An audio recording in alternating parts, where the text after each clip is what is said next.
여러분 성묘 갈 때마다 바구니 한가득 들고 가시죠? 사과, 배, 떡, 전 많이 차릴수록 복이 온다 믿고 해마다 땀 흘리셨을 겁니다.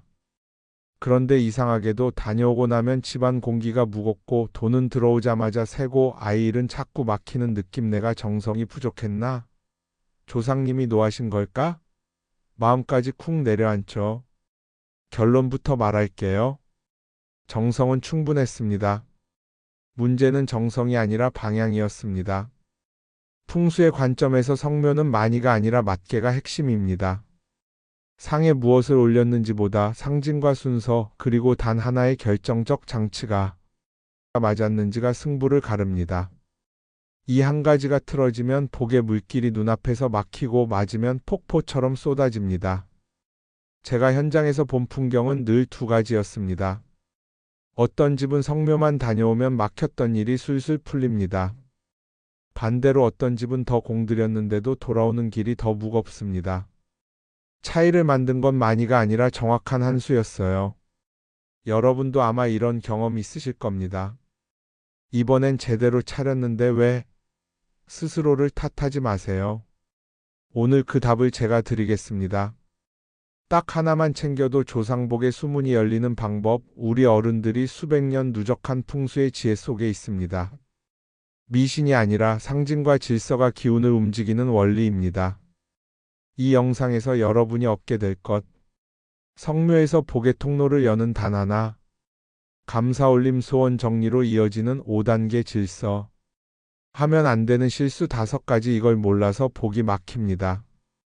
형편 따라 있어도 되고 없어도 되는 보완 요소, 부담이 없는.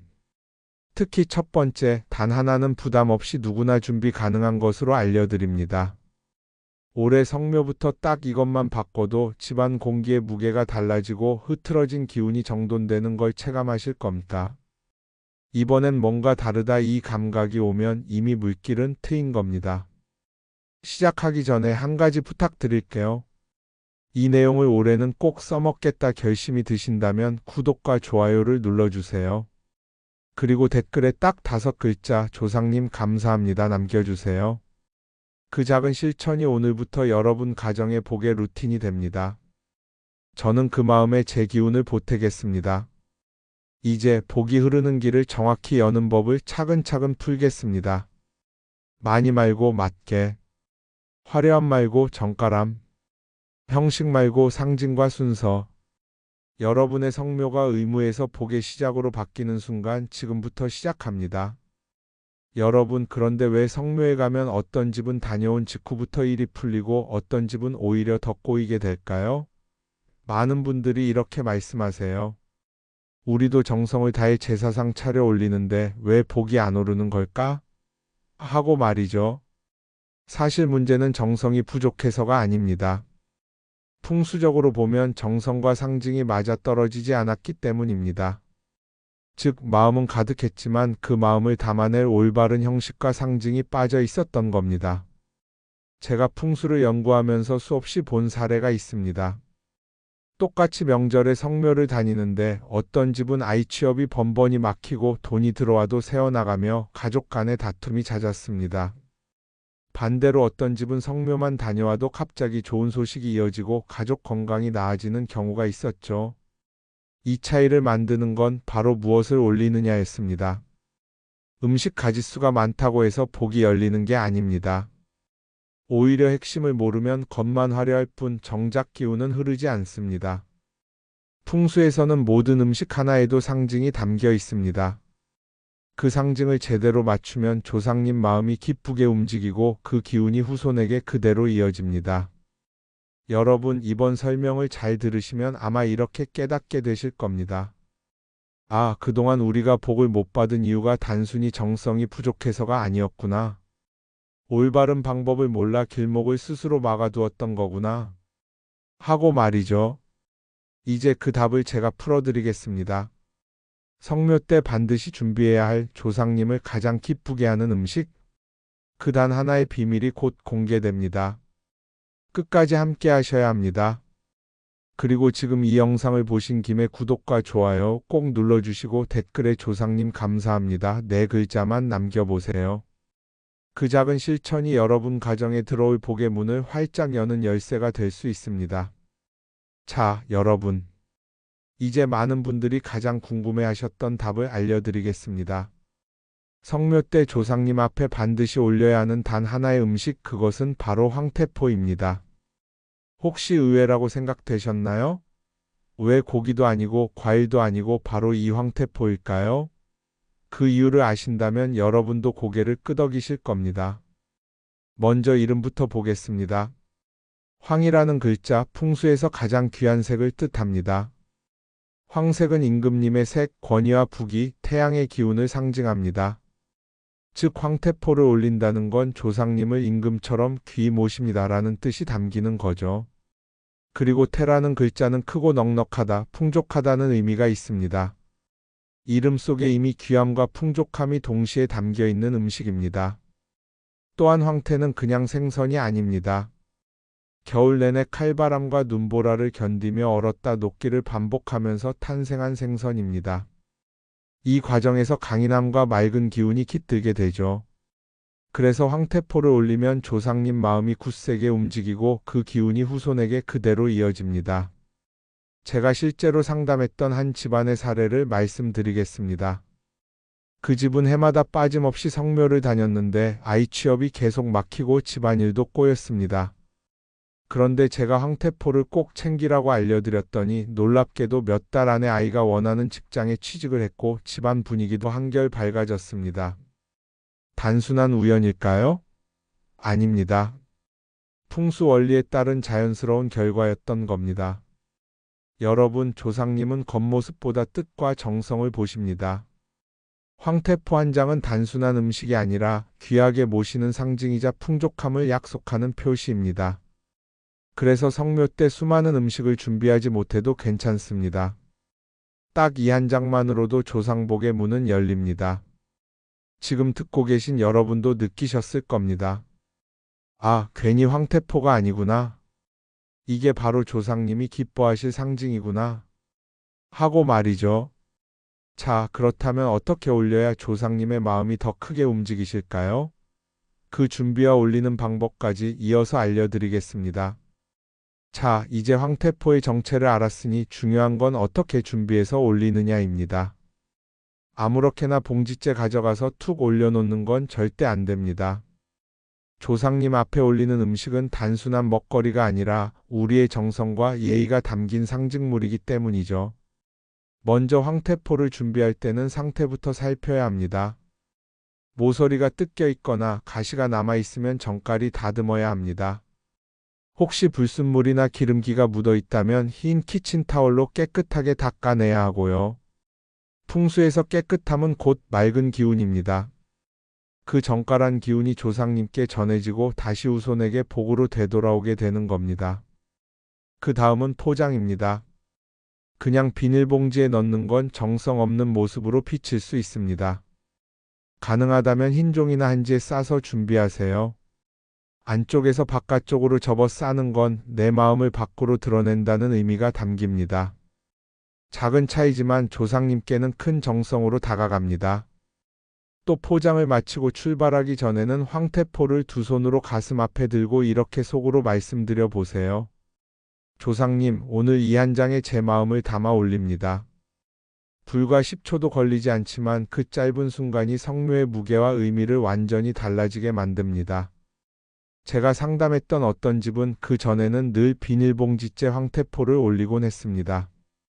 그런데 제가 말씀드린 대로 한지에 정갈이 싸서 준비하고 출발 전에 감사 인사를 드렸더니 그의 이후로 가족 사이의 갈등이 눈에 띄게 줄어들고 사업이 풀려가는 변화를 경험했다고 합니다. 여러분, 결국 중요한 건 음식의 양이 아닙니다. 정성과 상징을 어떻게 담아내느냐입니다. 황태포 한 장이지만 준비하는 그 과정 속에서 여러분의 마음이 표현되는 겁니다.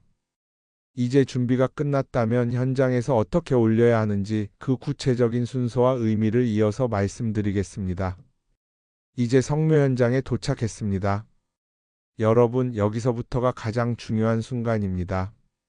조상님 앞에 앉아 올리는 한 장의 황태포가 여러분 가정의 기륭을 가르는 분수령이 될 수 있습니다. 첫 번째 단계는 주변 정돈입니다. 잡초가 무성하거나 묘비에 먼지가 쌓여 있으면 마치 손님 집에 찾아갔는데 어질러진 거실에 앉는 것과 같습니다. 간단히 풀을 뽑고 떨어진 나뭇가지를 치워드리고 묘비 글씨를 손수건으로 닦아내 보세요. 조상님이 시야가 탁 트여야 멀리 내다보며 후손에게 복을 내려주실 수 있습니다. 두 번째는 감사의 인사입니다. 조상님 앞에 앉자마자 소원부터 비는 경우가 많은데 풍수에서는 순서가 매우 중요합니다. 반드시 감사가 먼저입니다. 조상님 이렇게 건강히 살게 해주셔서 감사합니다. 우리 가족 지켜주셔서 고맙습니다. 이 짧은 한마디가 조상님의 마음을 열어주고 복의 길을 터주게 됩니다. 세 번째 단계가 바로 오늘의 핵심 황태포 올리기입니다. 준비해온 황태포를 두 손으로 정갈이 펴서 올려두세요. 구겨지거나 접힌 채로 올리면 정성이 부족해 보입니다. 그 옆에는 맑은 술 한 잔 혹은 사정상 술이 어렵다면 맑은 물 한 잔을 함께 올리면 더 좋습니다. 맑음은 곧 복의 통로를 깨끗하게 열어주는 상징입니다. 네 번째는 소원 올리기입니다. 우리 집 잘되게 해주세요 라는 막연한 말 대신 올해는 우리 아이가 원하는 직장에 취직할 수 있도록 도와주세요. 가족 모두 건강히 무사히 지내게 해주세요. 이렇게 구체적이고 분명한 소원을 또박또박 말씀드려야 조상님께도 선명하게 전해집니다. 마지막 다섯 번째는 화목의 약속입니다. 조상님, 저희 가족이 우애를 지키고 서로 아끼며 조상님 마음 편히 계시도록 하겠습니다. 이렇게 다짐을 올리세요. 성묘의 끝은 반드시 정리로 마무리해야 합니다. 쓰레기를 두고 오는 것은 조상님의 집을 어질러 두는 것과 같습니다. 깨끗이 정리하고 내려와야 조상님 마음도 편안해지고 복도 온전히 이어집니다. 여러분, 이 5단계가 단순한 절차 같지만 사실은 조상님의 마음을 여는 의식입니다. 이 과정을 지켜낸 집들은 실제로 가족 화합이 깊어지고 막혔던 길이 술술 풀리는 경험을 합니다. 자, 그렇다면 아무리 정성을 다해 5단계를 지켜도 그 순간에 단 한 가지 실수를 하면 조상님 마음이 상하고 복이 끊길 수 있습니다. 이어서 바로 그 절대에서는 안 되는 금기 행동들을 말씀드리겠습니다. 여러분, 성묘는 조상님과 후손이 마음으로 이어지는 자리입니다. 그런데 아무리 정성을 다해도 현장에서 몇 가지 금기 행동을 하면 조상님의 마음이 상하고 복의 길이 단번에 막혀버릴 수 있습니다. 반드시 기억하셔야 합니다. 첫째, 고성방가와 다툼입니다. 조상님 앞은 잔치가 아니라 예식의 자리입니다. 그런데 큰 소리로 떠들거나 심지어 형제끼리 다투는 경우가 종종 있죠. 여러분, 귀한 손님 집에 찾아가서 가족끼리 고함을 치며 싸운다면 어떤 기분이겠습니까? 조상님도 똑같이 속상해 하십니다. 둘째, 불평과 푸념입니다. 왜 우리 집만 가난합니까? 왜 제 팔자는 이렇게 힘듭니까? 이런 말들은 조상님의 마음을 아프게 할 뿐 아니라 돕고 싶던 마음마저 약하게 만듭니다. 반드시 감사부터 올리고 소원은 그 뒤에 빌어야 합니다. 셋째, 형식만 차리고 정성이 빠진 음식입니다. 비닐봉지 그대로 올리거나 구겨진 채로 대충 올려두는 경우가 있습니다. 조상님은 양이 아니라 정성을 보십니다. 적은 양이라도 정갈하게 손질해서 올려야 비로소 마음이 전해집니다. 넷째, 짝수로 올리는 음식입니다. 풍수에서 짝수는 음의 수입니다. 이미 음의 세계에 계신 조상님께 또 음을 겹치면 기운이 충돌합니다. 반드시 홀수, 즉 3개, 5개, 7개로 올리는 게 좋습니다. 다섯째, 정리하지 않고 자리를 떠나는 것입니다.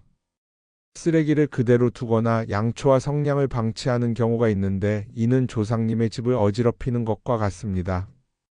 마지막까지 깨끗하게 정리하고 내려와야 조상님 마음도 편안해지고 복도 온전히 이어집니다. 여러분, 이 5가지는 반드시 피해야 합니다. 아무리 많은 음식을 준비하고 정성을 쏟아도 이 금기 중 하나만 어기면 그 순간 조상복의 문이 닫혀버릴 수 있습니다. 그렇다면 반대로 필수는 아니지만 여유가 된다면 챙겨가면 조상님이 더욱 기뻐하시고 우리 집에 들어오는 복도 훨씬 더 풍성해지는 방법이 있습니다. 이어서 말씀드리겠습니다. 여러분, 지금까지 말씀드린 핵심은 황태포 한 장만으로도 조상복의 길은 충분히 열린다였습니다. 하지만 혹시 여러분이 여유가 되고 정성을 조금 더 보태고 싶으시다면 몇 가지 선택 준비물을 챙겨가시면 좋습니다. 필수는 아니지만 조상님 마음이 더욱 기뻐지고 여러분 가정에 들어오는 복도 훨씬 풍성해질 수 있습니다. 첫째, 삼색 과일입니다. 사과, 배, 감. 이 세 가지는 전통적으로 가장 기본이면서 풍수적으로도 큰 의미가 있습니다.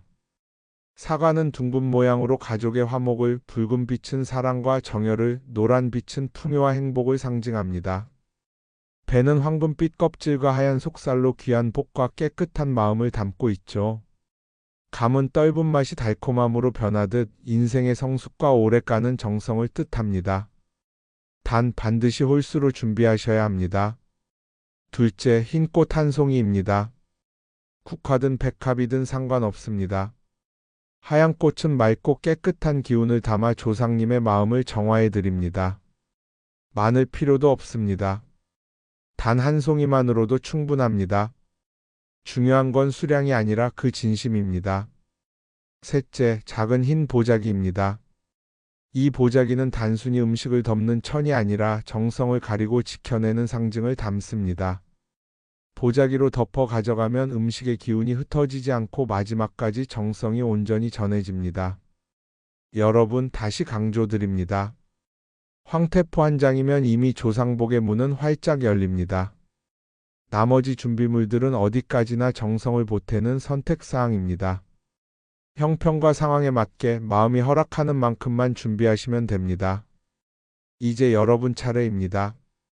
올해 성묘를 그냥 의무처럼 치르지 마시고 조상복을 여는 확실한 의식으로 만들어 보시길 바랍니다. 오늘 제가 전해드린 풍수의 지혜를 꼭 실천해 보세요. 마지막으로 지금 이 영상을 보시는 분들은 댓글에 조상님 감사합니다. 이 5글자만 남겨주시기 바랍니다. 그 짧은 한 줄의 정성이 복의 통로를 여는 열쇠가 될 것입니다. 그리고 구독과 좋아요를 눌러주시면 앞으로도 더 많은 풍수 지혜와 조상복을 여는 비밀을 전해드리겠습니다. 여러분, 조상님과 함께하는 삶은 풍요로운 삶입니다. 여러분 가정에 언제나 건강과 재물, 화목이 가득하시길 진심으로 기원드립니다. 감사합니다.